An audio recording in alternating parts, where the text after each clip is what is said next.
نحمده ونصلي على رسوله الكريم أما بعد فأعوذ بالله من الشيطان الرجيم بسم الله الرحمن الرحيم محمد رسول الله والذين معه أشداء على الكفار رحماء بينهم صدق الله مولانا العظيم وبلغنا رسوله النبي الكريم إن الله وملائكته يصلون على النبي يا أيها الذين آمنوا صلوا عليه وسلموا تسليما اللهم صل على سيدنا ومولانا محمد معدن الجود والكرم وآله وصحبه وبارك وسلم صلاة وسلاما عليك يا سيدي يا رسول الله وعلى آلك وأصحابك يا حبيب الله۔ آج کی یہ عظمتوں والی رات، رفتوں اور بلندیوں والی رات، سیدنا عثمان غنی، سیدنا عثمان ذو النورین، سیدنا عثمان پیکر وفا و صدق، پیکر شرم و حیا، حضور علیہ السلام کے رفیق خاص سیدنا عثمان غنی رضی اللہ تعالیٰ عنہ سے اس رات کو نسبت ہے۔ سیدنا عثمان غنی رضی اللہ تعالیٰ عنہ کے فضائل، برکات، اس امت پر آپ کے احسانات اور اس امت پر آپ کی کرم نوازیاں، یہ ایک روشن باب ہے۔ سیدنا عثمان غنی رضی اللہ تعالیٰ عنہ نے ابتدا ہی میں اسلام قبول کر لیا، اور مسلمانوں کی تعداد اس وقت 3 سے 4 تھی۔ اسی وقت آپ نے اسلام قبول کر لیا۔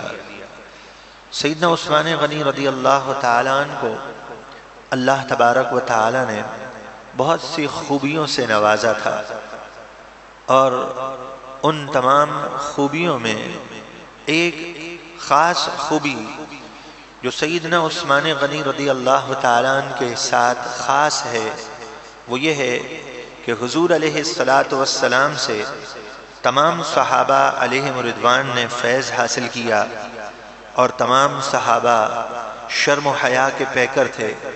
ان تمام صحابہ علیہم رضوان میں ممتاز حیثیت کے مالک جو تھے وہ سیدنا عثمان غنی رضی اللہ تعالیٰ عنہ تھے، کہ ایک موقع پر حضور علیہ السلام نے خود ارشاد فرمایا کہ عثمان سے مجھے حیا محسوس ہوتی ہے، اس لیے کہ جس کا فرشتے بھی حیا کرتے ہیں مجھے ان سے حیا محسوس ہوتی ہے۔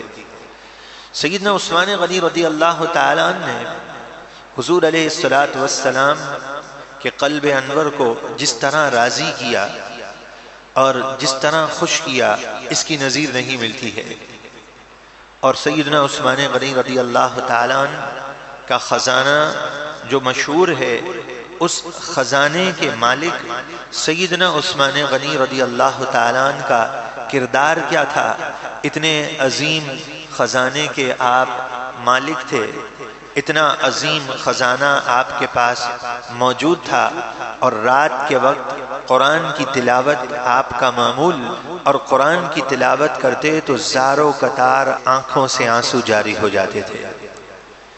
سیدنا عثمان غنی رضی اللہ تعالیٰ عنہ نے اپنی زندگی کو کس طریقے سے مزین کیا تھا کہ آپ قبرستان جاتے اور وہاں زار و قطار جا کے روتے، نماز پڑھتے وہاں بھی آپ پر گریہ طاری ہوتا، قرآن کی تلاوت کرتے اس وقت بھی آنسو بہاتے تھے۔ یہ سیدنا عثمان غنی رضی اللہ تعالیٰ عنہ ہے۔ تو وہ خزانے کے مالک ہو کر بھی ان کا دل اللہ تبارک و تعالیٰ کی یاد سے معمور تھا۔ اور سیدنا عثمان غنی رضی اللہ تعالیٰ عنہ، انہوں نے اسلام کی جو خدمت کی اور حضور علیہ السلام کے قلب انور کو جو ٹھنڈک پہنچائی ہے، اللہ اکبر، اس کی مثال نہیں ملتی ہے کہ مسلمانوں کے پاس پینے کے لیے جب پانی نہیں تھا اور مسلمان بظاہر بے سر و سامانی کے عالم میں تھے اور پانی پینے کے لیے موجود نہیں تھا، تو آپ نے اس وقت جس کا کنواں تھا بیر روحا، اس سے کہا کہ یہ کنواں مجھے دے دو۔ اس نے کہا اس کنویں سے ہی میرا گزارا ہے، اور میں یہ کنواں آپ کو دے دوں تو میرا گزارا کیسے ہوگا؟ عثمان غنی رضی اللہ تعالیٰ عنہ نے فرمایا پھر ایسے کرو کہ یہ کنواں جو ہے آدھا آدھا تقسیم کر لیتے ہیں، اور آدھا کنواں آپ نے 30,000 درہم خرید کر خرچ کر کے وہ آدھا کنواں حاصل کیا۔ کہا آدھا کنواں کیسے ہوگا؟ کہا آدھا کنواں اس طرح ہوگا کہ ایک دن جو ہے یہ میری باری ہوگی اور ایک دن تمہاری باری ہوگی، ایک دن کنویں سے پانی میں جس طرح چاہوں نکالوں اور ایک دن تمہاری باری مقرر ہوگی۔ اس نے سوچا کہ یہ تو بہت ہی اچھا ہے، مال بھی ہاتھ آ جائے گا اور کنواں بھی ہاتھ میں رہے گا۔ اس نے یہ ایگریمنٹ کر لیا، سودا کر لیا۔ حضرت عثمان غنی رضی اللہ تعالیٰ نے اعلان کر دیا کہ اس کنویں کا پانی جو ہے یہ مفت سب حاصل کریں اور اس کی کوئی قیمت نہیں ہے۔ اب لوگ آتے تھے اور ایک دن میں اتنا پانی نکال لیتے تھے کہ دوسرے دن کا پانی بھی جمع کر لیتے تھے۔ اب دوسرے دن جب اس کی باری آتی تھی تو اس کی باری میں کوئی آتا ہی نہیں تھا جو اس سے آ کر پانی خریدے، کہ لوگوں نے مفت جب پانی حاصل کر لیا تو اب دوسرے دن کون پیسے دے کے خریدے گا؟ وہ بڑا پریشان ہوا اور کہنے لگا یہ جو سودا میں نے کیا اس میں بڑا نقصان ہے میرا، اور آپ ایسے کیجئے کہ اب آدھا بھی آپ ہی خرید لیجئے۔ حضرت عثمان غنی رضی اللہ تعالیٰ عنہ کی شان دیکھیے اور آپ کا کردار دیکھیے۔ آپ نے اس موقع پر یہ نہیں کہا جو سودا ہو گیا سو ہو گیا، کیونکہ آپ جانتے تھے کہ پانی سے مقصد تو حاصل ہو رہا ہے، آپ اسے واپس بھیج سکتے تھے، لیکن آپ نے مسلمانوں سے ہمدردی کرتے ہوئے پھر وہ آدھا حصہ بھی خرید لیا اور حضور علیہ السلام کو راضی کیا، تو اللہ کے محبوب صلی اللہ علیہ وسلم نے جنت کی بشارت عطا فرمائی۔ انسان سوچتا ہے تو یہ خیالات پاکیزہ آتے ہیں اور وہ کہتا ہے کہ میرے پاس بھی اگر مال ہوتا تو میں بھی اللہ کی راہ میں اس مال کو قربان کر دیتا، لیکن عثمان غنی رضی اللہ تعالیٰ عنہ کے مال کے ذکر سے پہلے آپ کے احوال کا تذکرہ کیا گیا کہ آپ کے احوال کتنے پاکیزہ ہیں، کہ جب قرآن کی تلاوت اور نماز میں آپ کا انہماک اس قدر ہے کہ جب قرآن کی تلاوت کر رہے ہیں تو دوسری طرف توجہ ہی نہیں ہے۔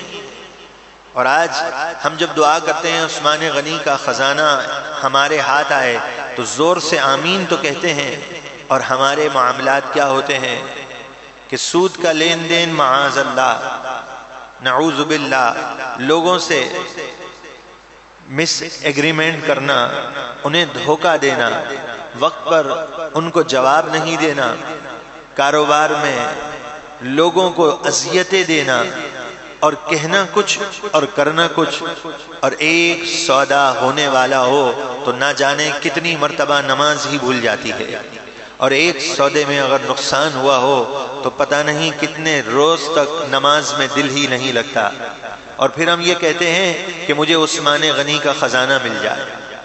انسان اپنی فکر اور سوچ پر ذرا نظر کرنے والا ہو کہ اگر بالفرض کسی کے پاس 1,00,000 روپے ہیں اور کوئی کہے کہ آپ ان 1,00,000 روپے میں سے 10,000 روپے جو ہے اللہ کی راہ میں دے دیجئے، وہ دینے کے لیے تیار ہوگا نہیں ہوگا یہ فیصلہ ہر شخص خود ہی کر سکتا ہے۔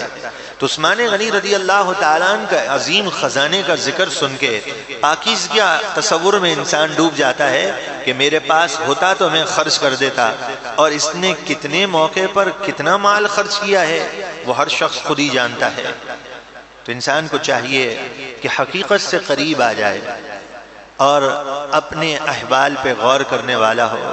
عثمان غنی رضی اللہ تعالیٰ عنہ نے اس موقع پر مسلمانوں کی مدد کی جب قحط سالی کا زمانہ ہو گیا، غلہ ملتا نہیں تھا، لوگ کھانے کے لیے پریشان تھے۔ اس وقت بڑے بڑے تاجر نے کہا عثمان غنی کے جو ہیں اونٹ آئیں گے، ان کا غلہ آئے گا تو ہم اس سے تجارت کریں گے، اور بولیاں لگنا شروع ہو گئیں، 1 گنا 2 گنا 3 گنا زائد ملے گا۔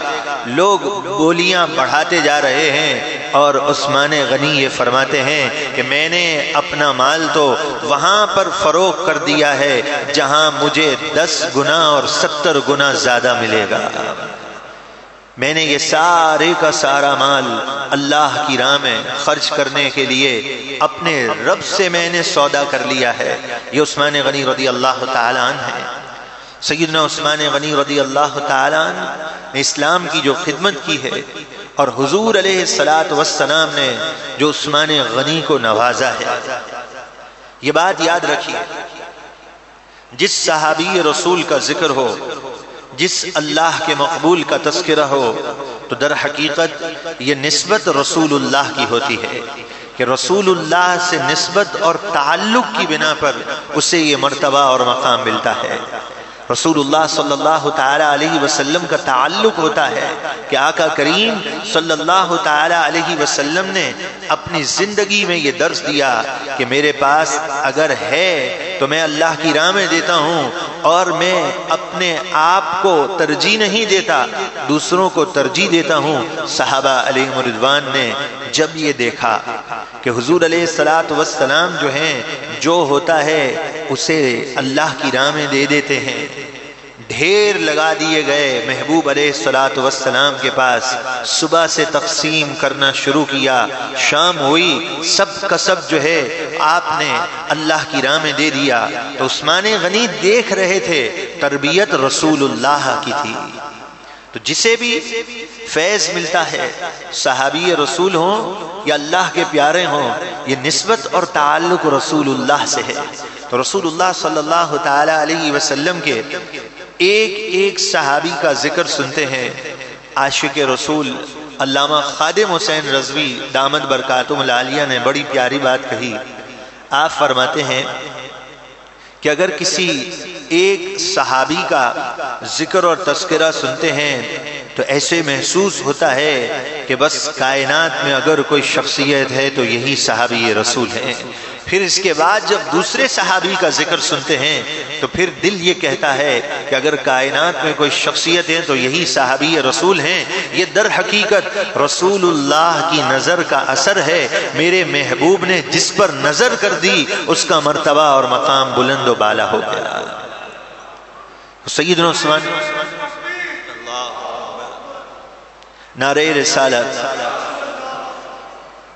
غازی تیرے جان نثار۔ استاد صاحب وہ بیان کرنے کے لیے ابھی گئے کسی عرس مبارک میں، تو وہ کہتے ہیں میں وہاں عرس میں ابھی گیا چند روز پہلے، تو کہتے ہیں میں نے کہا بھائی انہوں نے تو کوئی شعر پڑھا، مجھے تو وہ یاد نہیں ہے۔ وہ شعر کا مفہوم کچھ یہ تھا کہ جس بزرگ کو جو ملا حضور کا صدقہ ملا، حضور کی نسبت کی بنا پر اس کو عظمت و بلندی ملی۔ کہا میں نے یہ شعر پڑھ دیا وہاں جہاں عرس ہو رہا تھا، اور میں نے کہا بھائی میرے کو تو یہ شعر صاحب عرس کے لیے کہنا تھا، میری زندگی کا تو ایک ہی عنوان ہے اور وہ یہ ہے عظمت مصطفیٰ صلی اللہ علیہ وسلم۔ تو استاد صاحب فرماتے ہیں کہ 4 جنوری سے لے کر اب تک کوئی دن ایسا نہیں خالی گیا ہے کہ جب میں بیان کے لیے پہنچا ہوں اور میں نے ممتاز قادری کا ذکر اور تذکرہ نہ کیا ہو۔ پچھلے روز یہ جو آخری نشست ہوئی ہے، ہمارا ارادہ ہو رہا تھا کہ ہم اس میں جسٹس نذیر اختر صاحب کو مدعو کریں، اور ہم نے اشتہار ڈیزائن کر لیا تھا۔ تو استاد صاحب سے مشورہ کیا تو میں نے عرض کیا کہ ہم عنوان یہ رکھنا چاہتے ہیں غازی ملت کانفرنس، اس کا عنوان یہ دیا، اور پھر اس کے ساتھ یہ تھا حضور صلی اللہ تعالی علیہ وسلم کی عظمت اور تعظیم کا ذکر تھا۔ تو استاد صاحب نے کہا نام پہلے جو ہے وہ اوپر یہی آئے گا، عظمت مصطفیٰ کانفرنس با حمایت غازی ممتاز حسین قادری۔ کہا کہ پہلے جو بات ہے وہ حضور علیہ السلام کی بات ہے، حضور کی نسبت سے ہی ہے۔ اگر آج حسنین کریمین سے، محبوب سبحانی حضور غوث اعظم سے ہمیں محبت ہے تو نسبت اور تعلق رسول اللہ ہی کا ہے۔ صحابہ کرام سے جو محبت اور ذکر ہے تو فرماتے ہیں کہ اس کا تعلق جو ہے وہ رسول اللہ علیہ السلام کی ذات کے ساتھ ہی ہے۔ کتنا پیارا نقطہ ہے کہ جس سے ہمیں محبت ہے، جس سے ہمیں عقیدت ہے، یہ عقیدت اور محبت کی بنیاد رسول اللہ صلی اللہ علیہ وسلم کی ذات ہے۔ تو رسول اللہ صلی اللہ تعالی علیہ وسلم نے عثمان غنی کو نوازا ہے۔ رسول اللہ علیہ السلام نے اپنی زندگی میں اور اپنے عمل سے اور اپنے کردار سے اس بات کو جب ثابت کیا کہ میرے پاس ڈھیر بھی لگے ہوئے ہیں تو صبح سے تقسیم کرتا ہوں، شام تک سب میں تقسیم کر دیتا ہوں۔ عثمان غنی دیکھ رہے تھے جس محبوب کے صدقے سے مجھے ملا ہے اس کی شان یہ ہے کہ ڈھیر بھی ہوں تو اللہ کی راہ میں قربان کر دوں۔ تو یہ نظر در حقیقت مصطفیٰ جان رحمت کی تھی، فیض حضور علیہ السلام کا تھا، اور عثمان غنی مال فدا کر رہے تھے۔ اور پھر حضور علیہ السلام نے کس انداز میں عثمان غنی رضی اللہ تعالیٰ عنہ کو نوازا۔ عثمان غنی رضی اللہ تعالیٰ عنہ جو ہیں آپ قریش کی نگاہوں میں بھی معزز سمجھے جاتے تھے، اور آپ کی قدر و منزلت ان کے ذہنوں میں بھی تھی۔ جب صلح حدیبیہ کا موقع آیا اور طواف بیت اللہ سے حضور صلی اللہ علیہ وسلم کو روک دیا گیا، صحابہ علیہ رضوان کو روک دیا گیا، عثمان غنی رضی اللہ تعالی عنہ جو ہیں یہ گویا سفیر بن کے گئے کہ اب ان سے گفتگو کی جائے اور انہیں اس بات کا یقین دلایا جائے کہ حضور علیہ السلام اور صحابہ جو ہیں یہ کس ارادے سے آئے ہیں؟ عمرے کے ارادے سے آئے ہیں۔ در حقیقت بات یہ تھی کہ زمانہ جہالت میں ایک غلط کانسیپٹ لوگوں کے ذہن میں ڈال دیا گیا تھا، اور وہ کانسیپٹ کیا تھا کہ عمرہ جو ہے وہ رجب کے علاوہ کسی اور مہینے میں ہو ہی نہیں سکتا۔ تو یہ ذوالقعدہ کا مہینہ تھا، حضور علیہ السلام احرام باندھ کے چلے تو کہنے لگے اس میں تو عمرہ ہوتا ہی نہیں۔ یہ غلط کانسیپٹ کیوں لوگوں میں عام کیا گیا تھا؟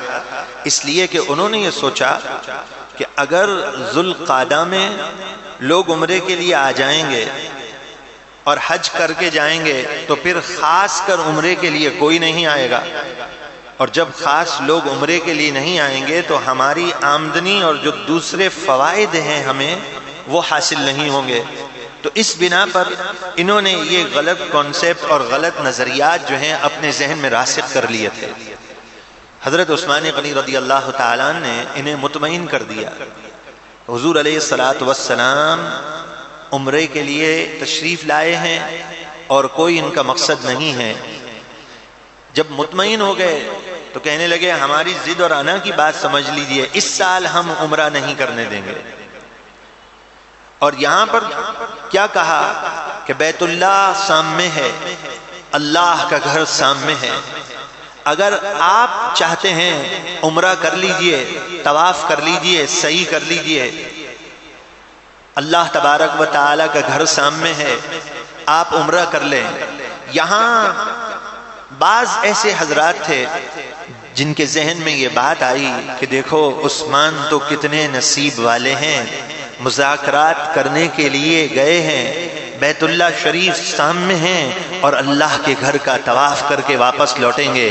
حضور علیہ السلام نے اس موقع پر کیا فرمایا کہ میرا عثمان میرے بغیر طواف بیت اللہ نہیں کر سکتا ہے۔ یہ جو نسبت کی بات ہے نا، اس کی بہت بڑی اہمیت ہے کہ میرا عثمان میرے بغیر طواف نہیں کر سکتا۔ رسول اللہ علیہ السلام گویا یہ پیغام دینا چاہتے ہیں کہ دل میں عصمت مصطفیٰ کا چراغ روشن ہو، پھر بیت اللہ کا طواف کیا جائے گا تو رب العالمین اسی طواف کو قبول فرمائے گا۔ اگر دل میں حضور کی محبت کا چراغ نہ ہو اور چاہے وہ دن رات طواف کرتا رہے، صفا مروہ دوڑتا رہے، اس کے دوڑنے کا کوئی فائدہ نہیں، اس کے طواف سے کوئی مقصود نہیں ہے، اس لیے کہ پہلے سینے میں حضور کی محبت کا چراغ ہو، پھر بیت اللہ کا طواف ہو تو اللہ اس کے طواف کو قبول فرماتا ہے۔ یہاں عثمان غنی رضی اللہ تعالیٰ عنہ کو کہہ دیا گیا طواف کر لیجئے، آپ نے اس کا انکار کر دیا اور رہتی دنیا تک لوگوں کو یہ پیغام دے دیا اور بتا دیا کہ اے لوگوں، طواف کا ثواب بھی اگر کسی نے بتایا ہے تو وہ رسول اللہ نے بتایا ہے، کعبے کی عظمت کا درس بھی اگر کسی نے دیا ہے تو وہ رسول اللہ نے دیا ہے۔ اگر ان کو چھوڑ کر اگر بیت اللہ کا طواف ہوگا تو وہ طواف ہی نہیں ہے، عبادت وہی عبادت ہوگی جو رسول اللہ کی تعظیم سے مزین ہو۔ حضور علیہ الصلوۃ والسلام نے کیا فرمایا؟ میری اجازت ہو، اس اجازت کے بعد لوگ قربانی کریں۔ بعض ایسے لوگ تھے جنہوں نے سوچا کہ پہلے قربانی کر لی جائے گی تو اس گوشت کو تقسیم کر کے ثواب حاصل کر لیا جائے گا۔ انہوں نے یہ عمل کیا رسول اللہ علیہ الصلوۃ والسلام کی اجازت کے بغیر، نیت بظاہر خیر کی، لیکن قرآن نے کیا فرمایا؟ یا ایھا الذین آمنوا لا تقدموا بین یدی اللہ ورسولہ، اے ایمان والو اللہ اور اس کے رسول سے آگے نہ بڑھو۔ رسول اللہ سے تو آگے بڑھنے کا ایک ذہن میں آتا ہے کہ رسول اللہ نے قربانی نہیں کی اور لوگوں نے قربانی کر لی تو فرمایا رسول اللہ سے آگے نہ بڑھو، لیکن قرآن فرماتا ہے لا تقدموا بین یدی اللہ ورسولہ، اللہ سے آگے نہ بڑھو۔ قرآن تو یہی بتا رہا ہے کہ جو مصطفیٰ کا ہوگا وہی رب العالمین کی بارگاہ میں مقبول ہوگا، جو مصطفیٰ کا نہیں ہے تو وہ کسی کا نہیں ہے۔ فرمایا میرا عثمان میرے بغیر طواف نہیں کر سکتا۔ یہاں پر یہ خبر پھیل گئی عثمان غنی کو شہید کر دیا گیا ہے۔ یہ ایک افواہ تھی، اس افواہ کے ذریعے سے دیکھنا یہ چاہتے تھے کہ مسلمانوں کا اس سے ریئیکشن کیا ہے، تاثر کیا ہے۔ حضور علیہ الصلوۃ والسلام کو اللہ تبارک و تعالی نے علم و حکمت اور دانائی کا جو خزانہ دیا ہے، پوری کائنات میں یہ خزانہ کسی کو نہیں دیا گیا۔ حضور علیہ الصلوۃ والسلام نے اس موقع پر صحابہ علیہم رضوان سے بیعت لی اور بیعت رضوان ہے، اور اللہ تبارک و تعالی نے کیا فرمایا؟ لقد رضی اللہ عن المؤمنین اذ یبایعونک تحت الشجرۃ۔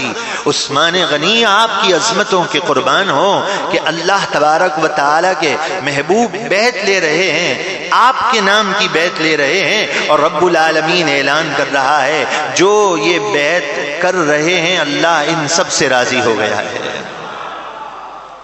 عثمان غنی رضی اللہ تعالیٰ عنہ تو حیات ہیں، یہ تو ایک افواہ ہے اور بیعت لی جا رہی ہے۔ جب بیعت لی گئی اس چیز کا انہیں علم ہو گیا کہ مسلمان کے جذبات یہ ہیں، مسلمان اس وقت بیعت کر رہے ہیں اور یہ ہاتھ میں ہاتھ دے کے عہد لے رہے ہیں کہ عثمان کو کچھ ہوا تو ہم اپنی جان کی بازی لگا دیں گے۔ تو وہ سمجھ گئے اس بات کو کہ اگر ہم نے یہ ارادہ افواہ ہی ہے، اگر یہ ارادہ کیا تو سراسر ہمارا نقصان ہوگا۔ یہاں بیعت تو ہو گئی، پھر رسول اللہ صلی اللہ تعالی علیہ وسلم کیا فرماتے ہیں؟ رسول اللہ صلی اللہ تعالی علیہ وسلم نے بیعت لینے کے بعد وہ علم و حکمت کا دروازہ کھولنے کے بعد اب اپنے علم کا اظہار کیا، اور آپ فرماتے ہیں یہ جو میرا سیدھا ہاتھ ہے یہ ہاتھ میں عثمان کی جگہ پر بیعت کر رہا ہوں۔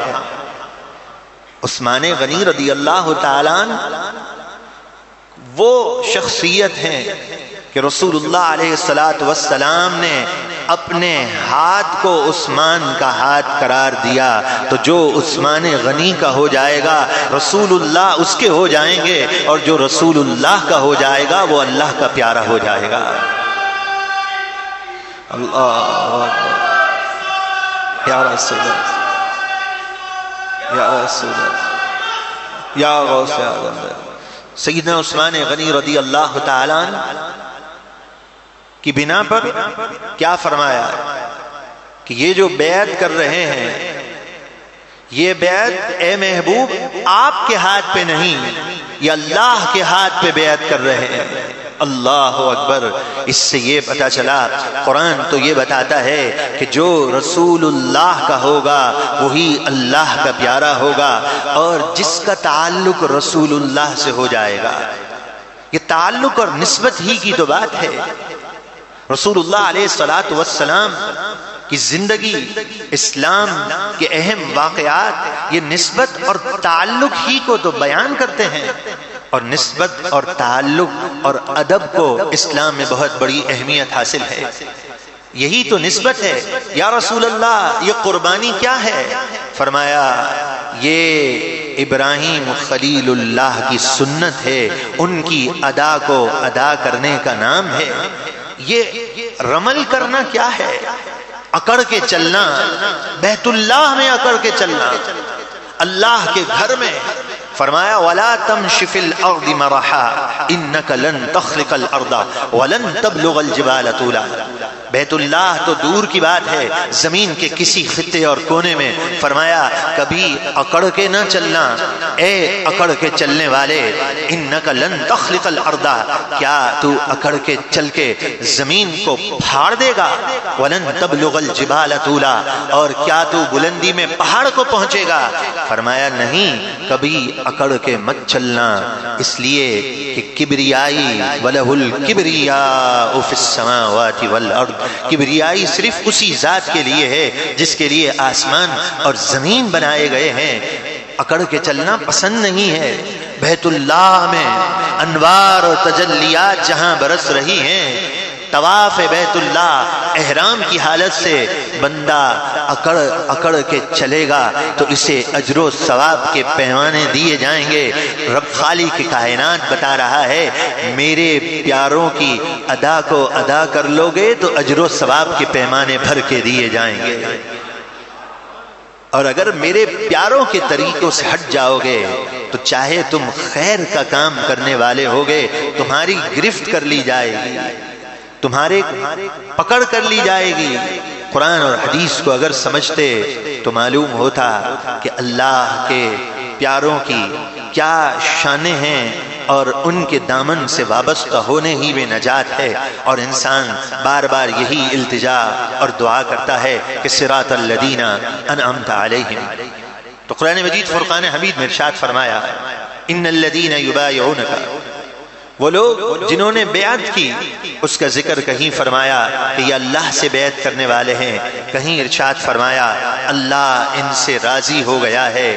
یہ ساری کی ساری فضیلتیں اگر ملی ہیں، یہ ساری کی ساری اگر برکتیں ملی ہیں تو کس بنا پر ملی ہیں؟ یہ سیدنا عثمان غنی رضی اللہ تعالیٰ عنہ کے صدقے سے ملی ہیں۔ سیدنا عثمان غنی رضی اللہ تعالیٰ عنہ نے تبوک کے مقام پر جو مسلمانوں کی امداد کی ہے، اللہ اکبر، کتنے اونٹ حضور علیہ السلام ترغیب دیتے تھے۔ حضور علیہ السلام صحابہ کو ترغیب دیتے تھے کہ اللہ کی راہ میں خرچ کرو، دنیا کی سپر پاور طاقت سے مقابلہ ہے۔ تبوک بہت لمبا سفر ہے، گرمی شدت کی ہے، اور کتنا لمبا سفر ہے، پہلے اتنا لمبا سفر کبھی نہیں ہوا، اور وہ لاکھوں کا لشکر ہے، اس سے مقابلے کے لیے لشکر تیار ہو رہا ہے۔ حضرت عثمان غنی رضی اللہ تعالیٰ عنہ نے جب سنا ایک مرتبہ 100 گھوڑوں کا، پھر دوسری مرتبہ 200 گھوڑے، پھر تیسری مرتبہ پھر 100 گھوڑے، پھر 900 اونٹ، پھر 10,000 مجاہدین کا جتنا خرچ آئے گا وہ سب کا سب اپنے ذمے لے لیا، اور کتنے دینار، جس کا وزن اگر کیا جائے تو وہ وزن جو ہے تقریباً 45 کلو سونا بنتا ہے۔ حضور علیہ السلام وہ اشرفیاں لیتے، الٹ پلٹ کرتے تھے، اور عثمان غنی کو جنت کی بشارت سنا رہے تھے۔ یہ 10,000 مجاہدین کے لیے آپ نے فرمایا سارا خرچ میرے ذمے ہے۔ اور جب یہ 30,000 مجاہدین روانہ ہوئے تو حضرت عثمان غنی رضی اللہ تعالیٰ عنہ کے اونٹ لدے ہوئے پہنچ گئے، اور عثمان غنی رضی اللہ تعالیٰ عنہ نے سارے مجاہدین کا خرچ اپنے ہی ذمے لے لیا۔ اتنا عظیم خزانے کا جو مالک ہے، اس عظیم خزانے کے مالک کی نمازوں کا عالم کتنا نرالا ہے۔ اور خاص وصف جو میں نے عرض کیا، حضرت عثمان غنی رضی اللہ تعالیٰ عنہ کو شرم و حیا کے پیکر تھے۔ تمام صحابہ علیہ رضوان میں آپ اس وصف میں ممتاز تھے۔ تمام صحابہ شرم و حیا کے پیکر ہیں۔ آخری بات عرض کرتا ہوں، ایک مرتبہ ایک شخص حضرت سیدنا عثمان غنی رضی اللہ تعالیٰ عنہ کی بارگاہ میں آیا، آپ کو جلال آ گیا۔ آپ نے جلال کے عالم میں فرمایا، اے شخص تیری آنکھ میں کیا دیکھ رہا ہوں، اے شخص تو زنا کر کے واپس آیا ہے۔ اس شخص نے جب یہ سنا تو کہنے لگا معاذ اللہ، کیا آپ پر وحی آتی ہے؟ آپ میرے اوپر الزام دیتے ہیں؟ تو آپ نے فرمایا اتقوا فراست المؤمن فإنه ينظر بنور اللہ، مومن کی فراست سے بچو کہ یہ اللہ کے نور سے دیکھتا ہے۔ اے شخص سچ بتا، جب تو راستے سے آ رہا تھا تو تو نے نگاہ اٹھا کر نامحرم عورت کو تکا تھا یا نہیں تکا تھا؟ تو نے اپنی آنکھ کو حرام سے پر کیا تھا کہ نہیں کیا تھا؟ جس کی آنکھ حرام سے پر ہو، اسی لیے تو میں کہہ رہا ہوں کہ اے شخص تو زنا سے اپنے آپ کو اس گناہی اور تباہ کے کام سے تو نے اپنے آپ کو قریب کیا ہے۔ حضرت عثمان غنی رضی اللہ تعالیٰ عنہ کہ آج کی اس عظمتوں والی رات میں ہم نے جو بہت سی پیغام لینے ہیں، اس میں سر فہرست یہ ہے کہ انسان اپنے آپ کو شرم و حیا سے مزین کر لے۔ جس کے پاس شرم و حیا نہیں، وہ شخص بیکار ہے، معاذ اللہ ذلیل و خوار ہے۔ وَإِذَا فَاتَ الْحَيَاءُ فَافْعَلْ مَا شِئْتَ۔ شرم و حیا نہیں، پھر انسان کا کوئی اعتماد نہیں، کوئی اعتبار نہیں، پھر وہ ذلیل و خوار ہے۔ تو آج کی اس مبارک شب میں ہم نے عثمان غنی رضی اللہ تعالیٰ عنہ کے ایصال ثواب کے لیے، حضرت سیدنا عثمان غنی رضی اللہ تعالیٰ عنہ کے ایصال ثواب کے لیے اپنے آپ کو شرم و حیا سے مزین کرنا ہے۔ میں آج اس عظمتوں والی رات میں جس کا ذکر کر رہا ہوں، میں آپ کو یقین سے کہتا ہوں میرے کو کسی کی مخالفت سے کچھ نہیں لینا دینا۔ میں آپ کی اصلاح کی خاطر کہتا ہوں کہ اگر آپ عثمان غنی رضی اللہ تعالیٰ عنہ کے ایصال ثواب کے لیے اپنے گھروں سے ٹی وی نکال دیجئے، خدا کے واسطے، اس کے ذریعے سے تباہی آتی ہے، برائی آتی ہے۔ میرا اور کوئی مقصد نہیں بیان کرنے کا۔ عثمان غنی رضی اللہ تعالیٰ عنہ کی شان اور آپ کی شرم و حیا مقصود ہے۔ یاد رکھیے، آج ہم زندہ ہیں، کل ہم اس دنیا میں نہیں ہوں گے۔ ہمیں نہیں معلوم ہماری اولاد پیچھے سے اس کی بنا پر کس قدر تباہی میں گر جائے گی۔ انسان بہت کمزور ہے، بہت کمزور ہے۔ انسان نے اگر اپنے نفس پر اعتماد کیا تو اسے ٹھوکر لگ جائے گی۔ اگر آج اس نے اپنے اوپر اعتماد کیا، ہو سکتا ہے اسے ٹھوکر لگ جائے۔ انسان کمزور ہے، ایک ریموٹ اس کے ہاتھ میں ہے اور کتنے سیکنڈ لگتے ہیں، اور اس نے اگر تباہی کا راستہ اپنے لیے تعین کیا، اپنے گھر والوں کے لیے تعین کیا، آج دنیا میں ہیں، نہ جانے کب اس دنیا سے رخصت ہو جائیں۔ تو سیدنا عثمان غنی رضی اللہ تعالیٰ عنہ شرم و حیا کے وہ پیکر تھے کہ حضور علیہ السلام نے فرمایا کہ فرشتے بھی ان سے حیا کرتے ہیں۔ اس شرم و حیا کے پیکر حضور علیہ السلام کی نگاہوں میں معزز ترین، کیسے معزز ہیں کہ فرمایا اگر میری 40 بیٹیاں بھی ہوتی تو میں یکے بعد دیگرے عثمان کے نکاح میں دے دیتا۔ سیدی اعلی حضرت نے کیا کہا؟ نور کی سرکار سے پایاد و شالا نور کا ہو مبارک تم کو ذوالنورین جوڑا نور کا، دو نور والے ہیں۔ حضور علیہ الصلوۃ والسلام کی صاحبزادی سیدتنا رقیہ رضی اللہ تعالی عنہا، اور پھر اس کے بعد سیدہ ام کلثوم جن کے نکاح میں ہیں۔ حضور علیہ الصلوۃ والسلام نے پھر کیا فرمایا تھا؟ اگر میری 40 بیٹیاں بھی ہوتی یکے بعد دیگرے میں ان کے نکاح میں دے دیتا۔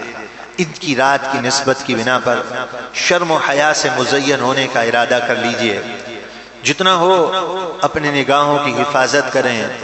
اور آج ہمارے گھروں میں، خاندان میں ایک تصور ختم ہو گیا۔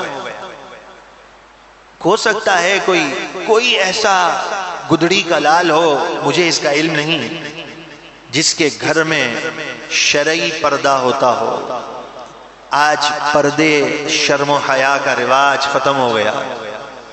لوگ خود اپنے گھر والوں کو اپنے رشتہ داروں سے ملاتے ہیں، جو نامحرم ہیں کوئی احساس ہی نہیں رہا۔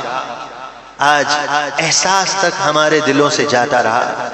دین سے اس قدر دور ہونے کے باوجود بھی ہم یہ سمجھتے ہیں کہ ہم بہت دین کے قریب ہیں تو ہم اپنی اصلاح کر لیں، ہم دین سے قریب نہیں ہیں۔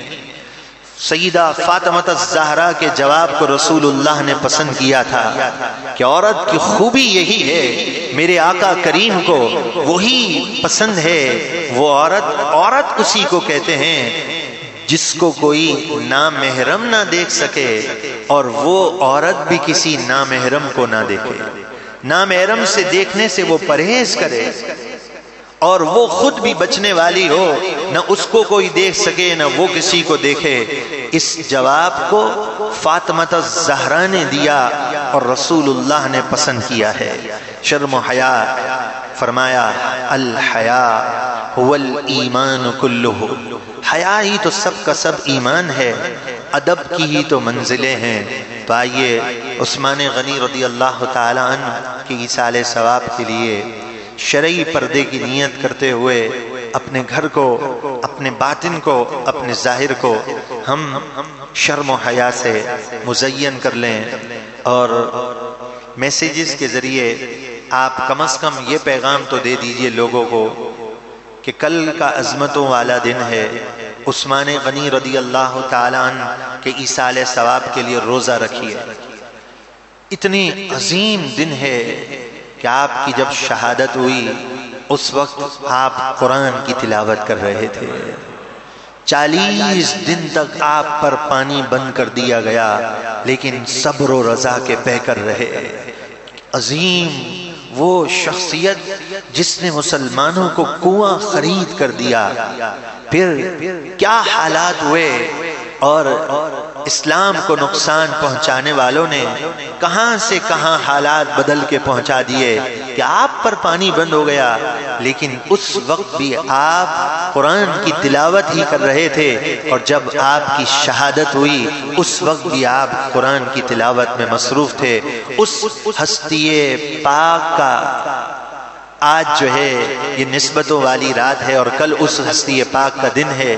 لوگوں کو معلوم ہی نہ ہو کہ کل 18 تاریخ کی نسبت کس کے ساتھ ہے، تو ہم سب پر پھر تف ہے کہ آج ہم 18ویں کی نسبت اگر لوگوں کو متعارف نہیں کروا سکے، تو آپ خدا کے لیے رات میں لوگوں کو میسیجز کیجئے، لوگوں کو بتائیے کہ یہ عظیم نسبت ہے، یہ مبارک نسبت ہے، اس نسبت سے کل روزہ رکھیے، اور افطار سے قبل ہو سکے تو ایک آنسو کا قطرہ بہا کر اپنے گناہوں کو اور ہم اپنی نالائکیوں کو یاد کر کے ایک آنسو کا قطرہ بہا کر دعا کریں کہ مولا ہمیں معاف کر دے جو ہم شرم و حیا سے عاری اور دور ہو گئے ہیں، اے مولا پھر سے ہم سب کو شرم و حیا سے مزین کر دے۔